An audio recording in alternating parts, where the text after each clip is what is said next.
Dili permiti ma-abrihan. Tapos, para sa ubo, Bresuta, 5.5 twice a day, 7 days. Yung Aproxol, pwede mo na ito na yung na-start mo kahit mga 2 araw lang, para maglapod lang.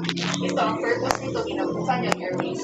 May sabay siya. Pwede sabay lang. Bali, parang dalawa na ang gamot sa para sa tamo na, Yun pa rin ang dosage niya.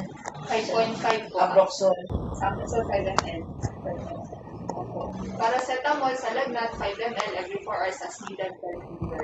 Wala, huwag lang bigyan ko para makita natin yung pattern ng fever niya. Tapos, Noxifen ito para sa sipon. Wala akong meron ako dito. 5 ml 3 times a day for 1 week po. So, 1 week po. Naulihan naman iyang sipon, mga 5 kaadlaw, pero rin naman lang. Ya, kung nailabrihan na isa, direct lang para magamit sa sunod. Ya, kaning duha, ayaw sa ihatag. Kani ang vitamins. At siya, dili siya na siya. Ayaw sa. Kung pag ilagay ko vitamins niyan, So, huwag muna sa ngayon ha, kaya masabi na naman galit na yun siya. Propan plus bukisin yung pampagana. So, dalawa yung klase ng propan ha, violet and puti na box. Yung puti ang may pampagana. So, 5 ml. so wala mo ng vitamins talaga. Wala lang. 5 ml once a day. Tapos, pair ko siya ng Immunomax. 5 ml once a day.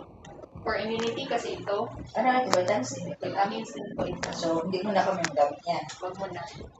So, ito lang muna. 1, 2, 3, and 4. Hanggang 4 lang muna. Ipainom mo ngayon. And if magbalik, tuloy-tuloy talaga over the weekend, ang lagnat, CBC X-ray ka na.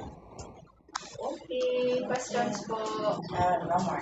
Lahat ng nasa harap na lang, Yeah. bilhin mo sa X-ray sa ngayon. Okay. Itong vitamins, mga dali Ito na ito. Questions. Then, you want sticker? No, thank you. Then, Ako lang ang order siya. thank you, Dad. Thank you po.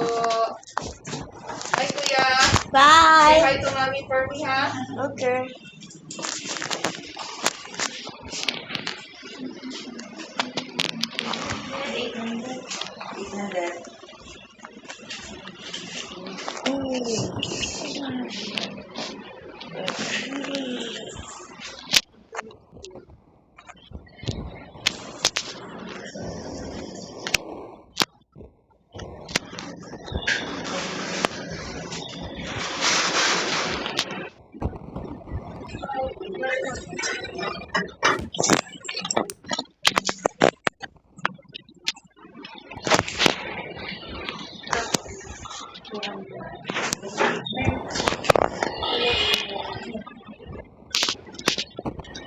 Ate po.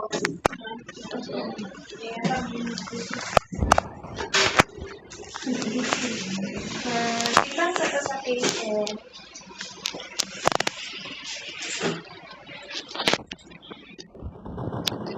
Saan yung mom? Siya. Ay, kamusta po? Ay, nakakauban. Nakita lang.